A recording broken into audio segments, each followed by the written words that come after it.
Bonjour, c'est Sarah. Ça fait très longtemps que je ne suis pas venue sur la page pour faire une petite vidéo, pour vous donner des nouvelles et surtout pour vous donner des astuces, des techniques, des conseils. Alors, je côtoie beaucoup de monde, comme tu peux l'imaginer, et depuis un petit moment, j'entends beaucoup de personnes qui disent « c'est pas bien de regarder en arrière, il faut continuer à avancer ». Mais en fait, je voudrais un petit peu challenger tout ça. Et j'ai 3 bonnes raisons, en fait, pour m'écouter. J'ai 3 bonnes raisons parce que, en fait, quand on regarde en arrière, il y a vraiment 3 choses qui peuvent nous servir pour le présent et surtout pour notre avenir qu'on veut visualiser ou qu'on a déjà visualisé. Donc, la première raison, en fait, pour laquelle moi je trouve que c'est bien de regarder quand même en arrière, c'est pour regarder tout le chemin qu'on a déjà fait.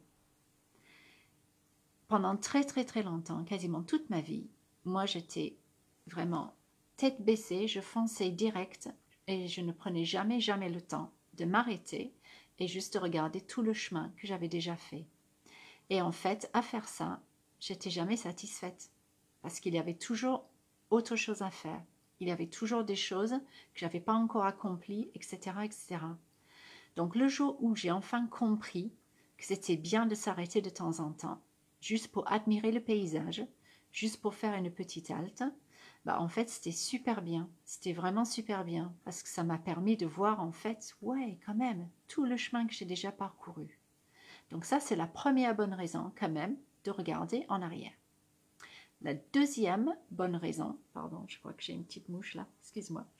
La deuxième bonne raison pour regarder en arrière, c'est pour célébrer, pour fêter tout ce que tu as déjà accompli aussi. Donc c'est non seulement pour regarder le chemin que tu as fait, mais c'est aussi pour fêter ça, pour fêter toutes tes réalisations, tous les projets que tu avais, que tu as mis en place, toutes les actions qui étaient avant que des idées que tu as mis en place.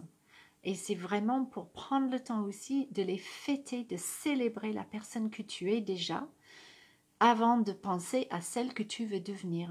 Donc c'est super important aussi de regarder en arrière pour ça. Et la troisième bonne raison, et c'est surtout celle-là en fait que j'utilise quand je suis en face à face, en groupe ou avec des personnes en individuel, c'est regarder le passé pour avoir les clés.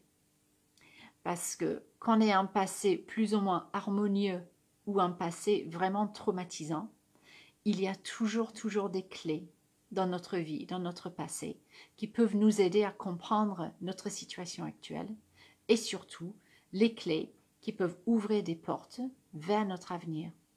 Donc même si ça te paraît aujourd'hui un petit peu compliqué, un petit peu difficile, même si tu as peut-être même du mal à me croire là en m'écoutant, sache que c'est la vérité. Donc regarder en arrière, oui, pour ces 3 bonnes raisons-là.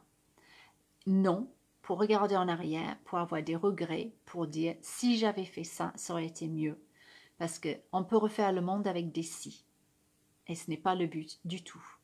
Donc, regarde en arrière pour constater tout le chemin que tu as fait, pour célébrer tout ce que tu as déjà réussi à mettre en place, ou tout ce que tu es simplement, et pour trouver des clés qui vont ouvrir des portes vers ton avenir. Et si tu ne sais pas faire ça, laisse-moi un petit commentaire en dessous de la vidéo ou envoie-moi un petit message privé pour me dire ce qui te tracasse en ce moment, ce avec quoi tu as beaucoup de mal à avancer, et on peut regarder ça ensemble. Je te souhaite une très belle journée ou une très belle soirée parce que je ne sais pas où tu es dans le monde et à quelle heure tu vas visionner cette vidéo. Mais en tout cas, sache que tu n'es pas seul et à très bientôt pour une prochaine vidéo. Bisous.